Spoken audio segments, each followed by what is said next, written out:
கேள்வி பார்வையாளர் வணக்கம். இந்த நேர்காணலில் நாம் சந்திக்க இருக்கும் சிறப்பு விருந்தினர் உச்சநீதிமன்ற வழக்கறிஞர் கேசவ். வணக்கம்.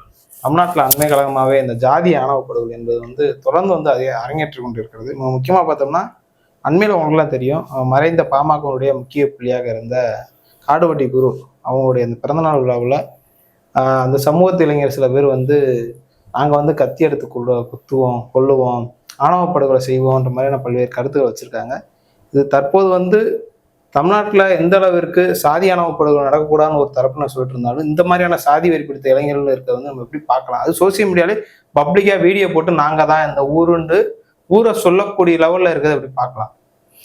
தோழர், ஜாதி மனிதனை மிருகமாக்கும், மதம் மனிதனை சாக்கடையாக்கும்.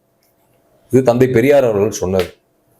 நமக்கு என்ன வெக்கக்கேடுன்னா, தந்தை பெரியாருடைய மண்ணில், இந்த திராவிட கருத்தியல் மண்ணில், திமுக அரசு நடக்கக்கூடிய இந்த மண்ணில் இந்த மாதிரியான பேச்சுக்களும், இந்த ஆணவ படுகொலை குமுறல்களும், கூட்பாடுகளும், எக்காலங்களும், இந்த மரண ஓலங்களும் கேட்பது என்பது, ஜாதி படுகொலை மரண ஓலங்கள் கேட்பது ரொம்ப வேதனையா, அசிங்கமா, அவமானமா இருக்கு எனக்கு. யோசித்து பாருங்க, இந்த பார்ப்பனர்களும், இந்த பார்ப்பனியமும், இந்த மூட நம்பிக்கையும், பிற்போக்கு சிந்தனையும், ஏற்றத்தாழ்வுகளும், ஜாதியும், மதமும், இந்த இந்து மத சனாதன தர்மமும், வர்ண கட்டமைப்பு தான் இந்த நாட்டை நாசமாக்குனது.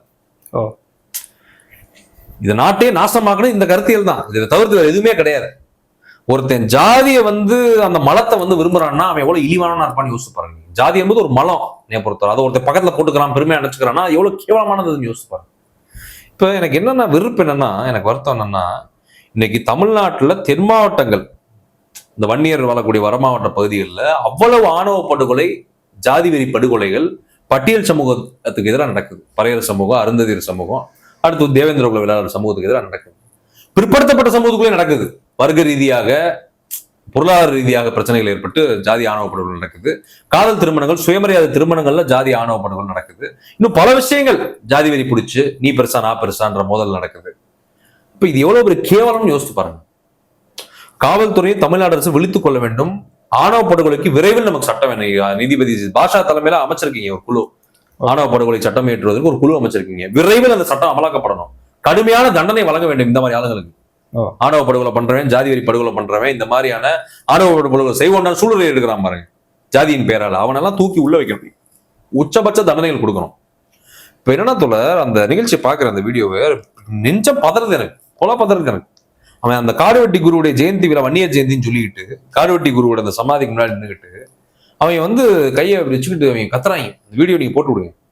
அவன் கத்துறான், என்ன சொல்றான்னா ஆணவ படுகொலை செய்வோண்டான்றான். என்ன இது? நான் என்ன கேட்கறேன், நான் என்ன சொல்றேன் தோழர், நீ அம்பேத்கரை, பெரியாரே, மார்க்சிய கருத்தியல் பார்வையில பாருங்க. காதல் திருமணம் ஒரு மனிதனுடைய தனிப்பட்ட வாழ்வு என்பது அவன் விருப்பம், அவன் முடிவு.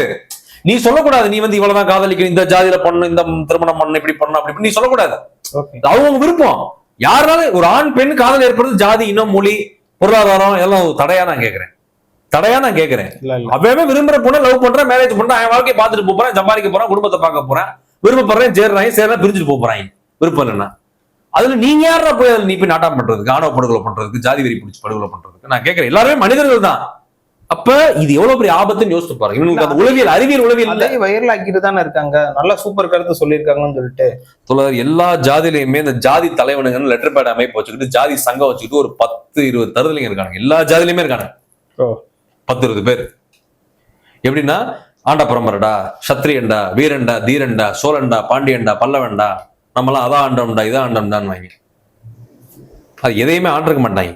அப்படி ஒரு ப்ரொஜெக்ஷனை கொடுத்துக்கிறாங்க. டீ குடிக்க கூட காசு இருக்காது. ஆமா, பொருளாதாரம் இருக்காது, எதுவுமே இருக்காது, கல்வி இருக்காது, வேலை இருக்காது, எந்த ஒரு வாய்ப்பு இருக்காது. இப்ப பேருக்கு பக்கத்துல வழக்கறிஞர்டா, டாக்டர்டா, ஐஏஎஸ்டா, ஐபிஎஸ்டா, கலெக்டர்டா, தாசில்தார்டா, விஏஓடா, பொறியாளர்டா, நான் இத்தனை இவ்வளவு பணம் சேர்த்திருக்கேன்டா, இவ்வளவு பொருளாதாரத்தை உயர்ந்திருக்கேன், தொழில் பண்றேன்டா, நான் எல்லாரோடய நட்பு பாராட்டுறேன்டான்றது பெருமை. ஜாதி உனக்கு பெருமையாடா? நான் கேட்கிறேன். இவங்க எல்லாருமே சொல்லணும், ஓப்பனாவே சொல்றேன். பிற்படுத்தப்பட்ட சமூகம், தேவர் சமூகமா இருக்கட்டும், முக்குளத்தூரா இருக்கட்டும், நாடார் சமூகமா இருக்கட்டும், கோனார் சமூகமா இருக்கட்டும், அதுக்கடுத்து நீங்க பாருங்க வன்னியர் சமூகமா இருக்கட்டும், முதலியாரா இருக்கட்டும், செட்டியாரா இருக்கட்டும், கவுண்டரா இருக்கட்டும், கொங்குவேல கவுண்டரா இருக்கட்டும், இவங்களுக்குள்ளேயே பல உட்பிரிவுகள், பல கிளைகள், பல ஜாதிகள், இவங்களுக்குள்ளே பலவேறு பிரிவுகள் இருக்கு. இவன் அவங்க கூட சேர மாட்டான், இவன் கூட சேர மாட்டான். சமத்துவமே இல்ல, சமூக நீதி இல்ல, சம தர்மம் இல்ல, ஈக்குவாலிட்டி பிஃபோர் லா கிடையாது, எதுவுமே ஈக்குவாலிட்டியே கிடையாது. எல்லாருமே சமன்றதே இங்க கிடையாது. அப்ப இப்படி சாக்கடையா அந்த சமூகம் இருக்கு. இந்த இந்து சமூகமே சாக்கடை சமூகமா இருக்கு. ஜாதியாலையும் மூட நம்பிக்கையாலையும் ஏற்றத்தாழ்வுகளாலையும் வர்க்க ரீதியாக ஜாதி ரீதியாக மத ரீதியாக. அப்ப இவங்க எல்லாம் என்ன நினைச்சுக்கிறாங்க, தன் ஆண்ட பரம்பரை நினைச்சுக்கிறாங்க இந்த ஓபிசிக்கள் யாரு, இந்த பிற்படுத்தப்பட்ட சாதி. அப்ப இவன் என்ன பண்றான், இவனுக்கு எதிரி பார்ப்பனர்கள், பார்ப்பனிய கருத்தியல், இந்து மதமும் சனாதன தர்மமும் பிராமண கருத்தியலும் வர்ணமும் தான் அவனுக்கு எதிரி. ஒருத்தன் தன்னை இந்துனாலே ஜாதின்னு சொன்னாலே அவன் சூத்திரன். பாப்பானை பொறுத்தவரை எல்லாருமே சூத்திரன் தான். அவனை பொறுத்தவரை பிராமின் நான் பிராமின், பிராமின் அப்பர் கேஸ்ட் அவன் சொல்லுவான், நான் பிரம்மாவோட தலையில இருந்து வந்தேன். வைசியா சத்திரியா சூத்திரான்னு இப்ப கிடையாது. நான் பிராமின் எல்லாருமே சூத்திரன் தான். ஓபிசி எஸ்சி எஸ்டி எல்லாருமே அவனை பொறுத்தவரை சூத்திரன் தான். அப்போ ஒருத்தன் ஜாதி பெருமை பேசுறானாலே அவன் சூத்திரன். சூத்திரன்னா என்ன, நீங்க மனுஸ்மிருதி எடுத்து படிச்சுக்கோங்க. கேவலமா இருக்கும், வர்ணிச்சேன்னா அசிங்கமா போயிடும். சூத்திரனாலே தாசிக்கு பிறந்தேன் தேவடியாக பிறந்தேன்னு அர்த்தம். வர்ணாசிரமம் மனுஸ்மிருதி எப்படி சொல்ல புரியுதா உங்களுக்கு?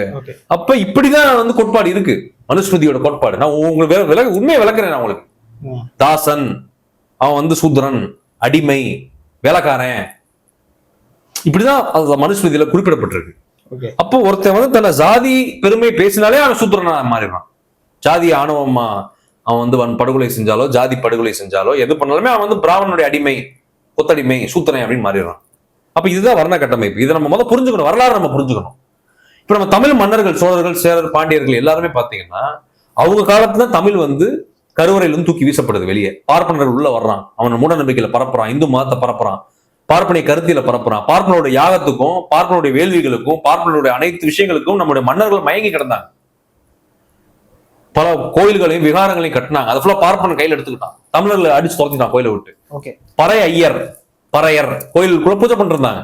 பண்டாரம் பள்ளி முறைகளை தூக்கி எரிஞ்சுட்டான் வெளியே. இன்னைக்கு ஃபுல்லா பார்ப்பன கட்டுப்பாடு இருந்து போயிருச்சு. அதெல்லாம் யார் காலத்துல போச்சு? மன்னர்கள், இந்த ஆண்ட பரம்பரை காலத்துல போச்சு. இந்த திருமாவளவர்கள் அழகா சொன்னாரு, இல்லன்னு தப்பு இருக்கு, இல்லன்னு தப்பு இருக்குன்னு நான் கேட்கிறேன். உண்மையான சொல்றாரு. வரலாற்றுப்படி அப்பதான் நாச வேலைகள் நடந்தது. பார்ப்பனர்கள் அந்த ஆரிய ஆதிக்கம் என்பது மன்னர்கள் காலத்தான் வந்தது. அப்ப ஆண்ட பரம்பரை இவன் சொல்றான். இப்ப என்னன்னா, இவனை உண்மையிலே ஆண்ட பரம்பரை யாருன்னா பார்ப்பனர்கள் தான் ஆண்ட பரம்பரை. அவன் தான் 97% அதிகாரத்தை வச்சிருக்காங்க கையில. நீதிமன்றம், IAS, IPS எல்லா அதிகார மையங்களும் நீ பார்ப்பனர்கள் தான் இந்தியாவில போல வச்சிருக்கான் பிராமணன். அதை பத்தி இவனுக்கு வேணா கேட்கறான், பிற்படுத்தப்பட்ட சமூகம் கேட்க மாட்டான். அப்ப நீங்க வாங்க அடுத்து வாங்க, பட்டியல் சமூகம், ஷெட்யூல்டு கேஸ்ட். ஷெட்யூல்டு கேஸ்ட்னா பட்டியல் படுத்தப்பட்டவர்கள். இதர பட்டியல், other backward caste, other OBC அப்படின்னா நீங்க என்ன புரிஞ்சுக்கணும், எல்லாருமே ஷெட்யூல்டு தான்டா. ஷெட்யூல்டு கேஸ்ட்னா அவங்கள வர்ண ரீதியா பிரிச்சிருக்கிறான். பறையர், தேவேந்திர வேளாளர், அதுக்கடுத்து வந்து அருந்ததியர், அவங்களும் தமிழர்கள் தான். புரியுது அவங்களுக்கு? எல்லாருமே தமிழன் தான், எல்லாருமே ஒரே ரத்தமும் ஒரே தான் இருக்குது. இவன் வந்து அந்த சதிகள், இந்த பார்ப்பனர்கள் சதி பண்ணிட்டான். இவனை ஒற்றுமையா வச்சிருந்தா இவன் நமக்கு எதிராக எல்லாரும் சேர்ந்து பிரச்சனை பண்ணுவாங்க சொல்லி பிரிச்சு விட்டான். எவனுக்குள்ளே ஒற்றுமை எல்லாம் போட்டோம், தமிழர்கள் எவனும் ஒண்ணு சேரக்கூடாதுன்னா ஜாதி ஜாதியா பல லட்சம் ஜாதி வச்சிருக்கான், உடச்சு விட்டான். அப்ப ஷெட்யூல்டு கேஸ்ட், அதர் பேக்வர்ட் கேஸ்ட்னா அதுவும் ஷெட்யூல்டு கேஸ்ட் தான், ஆனா அதர் பேக்வர்ட். அப்படிதான் நீங்க பாக்கணும் OBC, SC, ST. அப்ப என்ன பண்றான், அந்த OBC வந்து உனக்கு எதிரி பார்ப்பனியமும் பார்ப்பனர்களும் பிராமணன் தான், அவனுக்கு தான் திரும்புவான். அவன் என்ன நினைச்சுக்கிறான், நமக்கு மேல அவன் இருக்கிறான், அவனுக்கு அவன் கீழே SC, ST இருக்கான்ல. நீ OBC நிலைமை யோசிச்சு பாருங்க, எவ்வளவு பெரிய சைக்கோ பாருங்க, இப்படிப்பட்ட உளவியல் பாருங்க, இவ்வளவு நாசகார உளவியல் பாருங்க. அப்ப என்ன பண்றான், கீழே வந்து SC, ST பல்லர், தேவேந்திர வேளாளர், அருந்ததியர், பறையர். அப்ப இவன் என்ன பண்றான், இவனுக்கு எதிராக திரும்பிடுறான். சண்டை, கலவரம், வன்முறை, ஜாதி படுகொலை, ஆணவ படுகொலை. அவனும் தமிழன் தான், அவனும் உனக்கு உழைக்கிறான், நீ எல்லாருமே சேர்ந்தா உழைச்சு நம்ம வாழ்றோம், ஒருத்தர் டிபெண்ட் பண்ணி தான் நம்ம இருக்கிறோம். அப்ப இந்த காலத்துல ஜாதி பார்த்தா நீ வாழ முடியாது. அப்ப இந்த ஆண்ட பரம்பரை பெருமையும் இந்த ஜாதியும் ஜாதி வெறியும் மத வெறியும் நம்ம எல்லாருமே அழிச்சிரும், தமிழர்கள் அழிச்சிரும். நான் என்ன கேட்கிறேன், ஆணவ படுகொலை செய்யறவன் சைனா, ரஷ்யா, ஜப்பான்ல இருந்து வரானா, வெளிநாட்டுல இருந்து வரானா? தமிழன் தான் தமிழ்ல வெட்டுறான், தமிழன் தான் தமிழ்ல குத்துறான். மறந்துடா, நீங்க ஜாதியை விட்டுருங்க, எல்லாருமே தமிழன் தான், நீ ஜாதியை பேசக்கூடாது. அப்ப எல்லாருமே தமிழன் தான் வெட்டுறான், தமிழன் தான் குத்துறான். அப்ப ஜாதி ஒழிப்பே தமிழ் தேசியம். ஜாதி ஒழிக்க வந்தது திராவிடம், தந்தை பெரியார், அம்பேத்கர், மார்க்ஸ், திராவிட கருத்தியல். அப்ப இந்த OBC, SC, ST ஒற்றுமைதான் நமக்கு பலம். ஜாதியை மறந்து நாம் தமிழர்களாக ஒன்றிணைய வேண்டும், திராவிடர்களாக ஒன்றிணைய வேண்டும். நம்ம வந்து இனத்தால் நம்ம தமிழர்கள், மொழியால் தமிழர்கள், நம்ம திராவிடர்கள், மதத்தால் இஸ்லாம், கிறிஸ்தவம் எதனால இருந்துட்டு போ. ஹிந்து என்பதே கேவலம். அது இந்து என்றாலே நீ சூத்திரன், இந்து என்றாலே ஜாதி இல்ல. இதுல முக்கியமா பார்த்தோம்னா இந்த ஆணவ படுகொலை செய்யப்படுபவர்கள் ராமதாஸ் அவர்களுக்கு ஆதரவாகும், அதற்கு மாற்றாக ஆணவ படுகொலைக்கு எதிராக இப்போ வந்து திருமாவளவன் அவர்களுக்கு ஆதரவா இருக்குது. எப்படி பார்க்கல இருவேறு சம்பவங்களையும்? தோழர், ராமதாஸ் வந்து குட்டி பாஜக, பாமக குட்டி பாஜக, RSS. அப்ப அவங்க ஆணவ படுகொலை ஆதரவா தான் இருப்பாங்க. எழுச்சி தமிழர் திருமாவளவர்கள் அரசியல் தான் கரெக்ட். விசிகாவோட அரசியல் தான் கரெக்ட், எழுச்சி தமிழர் தொல் திருமாவளவர்கள் விசிகாவினர் அரசியல் தான் கரெக்ட். ஏன்னு கேளுங்க, அவங்க கரெக்டா அம்பேத்கரை பெரியாரை மார்க்சிய கருத்தில் தூக்கி பிடிக்கிறாங்க. அந்த கருத்தில் எப்படி ஆணவ படுகொலை ஆதரவா இருக்கும்? ஆணவ படுகொலைக்கு எதிராக தான் இருப்பாங்க. அதான் நான் சொல்றேன் தோழர், காதலுக்கு எங்க ஜாதி? ஆணவ படுகொலை பெரும்பான்மை காதல் திருமணம், லவ் மேரேஜ்ல வருது, சுயமரியாதை திருமணத்துல வருது, பொருளாதாரத்துல வருது. நான் என்ன சொல்றேன்னா, எல்லா சமூகத்திலும் ஏழைகள் இருக்கான், எல்லா சமூகத்திலையும் பணக்காரன் இருக்கான். அப்ப பணக்கார ஏழை மதிக்கிறான், மதிக்க மாட்டான். சொந்த சேவை இருந்தாலும் மதிக்க மாட்டான். அங்க வர்க்கம் வந்துருது, ஸ்டேட்டஸ் வந்துருது. அதுதான் நான் என்ன சொல்றேன்னா, கல்வி, பொருளாதாரம், வேலை வாய்ப்பு, ஜாதி ஒழிப்பு. ஓகே, ஜாதி ஒழிப்பே தமிழ் தேசியம், எல்லாருக்கும் எல்லாம் கிடைக்கணும். அப்ப முடிஞ்சு பொது உடைமை. நாத்திகம், பார்ப்பன எதிர்ப்பு, ஜாதி ஒழிப்பு, சமூக நீதி, சுயமரியாதை, அம்பேத்கரை பெரியாரை மார்க்சிய கருத்தியல், இவைதான் நம்மளை உருவாக்கும், நம்மளை கட்டமைக்கு. இதைத்தான் எழுச்சி தமிழ் தொல் திருமாவளவர்கள் எல்லா மேடைகளும் பேசுறாரு. விசிக தோழர் பேசுறாங்க. லவ் மேரேஜ் எவன் பண்ணா உனக்கு என்ன? நீ எதுக்கு ஆணவ படுகொலை பண்ற? அவன் விரும்புறான், எவன் கூட லவ் பண்ணி கல்யாணம் பண்ணிட்டு போறான், உனக்கு என்னடா பிரச்சனை? நான் கேட்கிறேன், ஒண்ணுமே புரியல. எந்த ஜாதி பொண்ணை எவன் கல்யாணம் பண்ணி லவ் பண்ணா உங்களுக்கு என்னடா பிரச்சனை? அவன் விருப்பம்டா, அது பிரைவசி, அவன் சுய வாழ்க்கை. அதுக்குள்ள நீ ஏன் தலையிடுற ஜாதியை வச்சு?